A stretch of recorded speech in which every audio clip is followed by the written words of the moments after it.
भगवान कृष्ण भगवान की। अपने आप को पूरा अर्पण कर दिया भगवान, और जो अपने आप को अर्पण भगवान को कर देता है उसकी बात निराली होती है। जब हम कभी मंदिर में जाते हैं तो मंदिर में गए, कथा में गए और भगवान के दर पे गए तो वहां पर जाकर के हम क्या कहते, भगवान हम तेरे को फूल चढ़ाने हैं। क्या चढ़ाने आए हैं? फूल। हे दातार, ये पुष्प अपने चरणों में समर्पित कर ले। उस पुष्प का नाम है सुमन। मैं सुमन अर्पण करने के लिए आया। सुमन का अर्थ क्या होता है? शब्द को अगर अलग अलग छांटा जाए, सुमन, जिसका मन शुद्ध है, जिसका मन पवित्र है, तो बंद हो। कि जो भगवान को हम चढ़ाते हैं, ढेर लगा देते भगवान के पास। भगवान के पास ढेर लगाने की भी जरूरत नहीं है, खाली एक फूल की कीमत समझ लो। एक पुष्प ये जाकर के केवल ईश्वर के चरणों तक पहुंच जाए। और वैसे तो पुष्प जो तोड़ा जाता है, पुष्प तोड़ने का भी दोष है।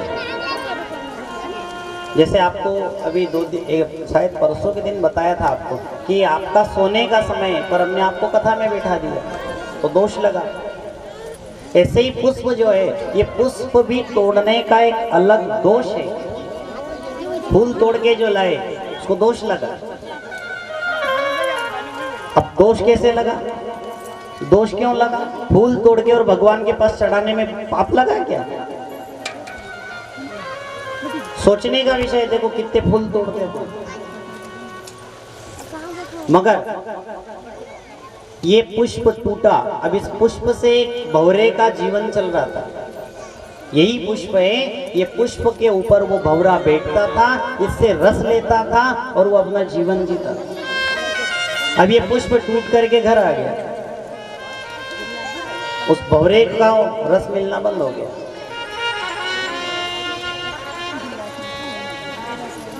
भंवरे ने रस लेना बंद कर दिया, अब उसको रस नहीं मिल रहा। ये एक तो दोष हो गया।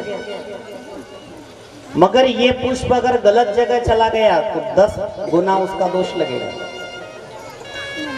पर उस पुष्प ने भी कह दिया कि भैया ये पुष्प तोड़ के लेकर के जा रहे हो तो सही जगह पर चढ़ाना है इसको। ये फूल तोड़ो, फूल तोड़ने का दोष है, मगर ध्यान रखना ये फूल टूट के और किसी भक्त के गले तक पहुंचे, भगवान के चरणों तक पहुंचे। और यहां तक ना पहुंच पाए तो कोई बात नहीं, मगर आपको एक वो पहले की कविता याद होगी, आज भी शायद वो पढ़ाया जाता है, कक्षा 5 में पढ़ा था हमने। तो चाह नहीं मैं सुरबाला के गहनों में गूथा जाऊं।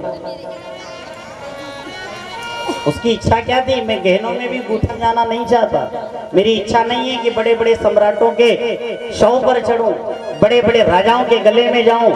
मुझे ये भी नहीं चाहिए कि मैं देवताओं के माथे पर चढ़ के अपने भाग्य पर इतराऊं। मगर मेरी इच्छा एक ये है, क्या? मुझे तोड़ लेना वनमाली। ये फूल एक माली से कह रहा है, जो माली बगीचे को सींचता है, उसकी रक्षा करता है, फूल पत्तियों का बराबर ध्यान रखता है। उन्होंने कह दिया कि ये फूल किसी दुष्ट के गले में ना जाए। वनमाली, तो एक बात ध्यान रखना, मुझे तोड़ लेना वनमाली। उस पथ पर तुम देना फेंक, मातृभूमि पर शीश चढ़ाने, जिस पथ पर जावे वीर। तो ये तोड़ के, और जो देश के लिए बलिदान चढ़ने जाते हैं उनके रास्ते में भी अगर फेंक दे, उनके पांव के नीचे भी अगर मैं आ गया तो अपने आप को बहुत बड़ा भाग्यशाली समझूंगा। ये भगवान के पास चला जाए, भगवान के चरण में चला जाए, जो देश के लिए कुर्बान हो जाते हैं उनके पांव के नीचे भी चला जाए तो भाग्य सवा हाथ का समझता है ये फूल।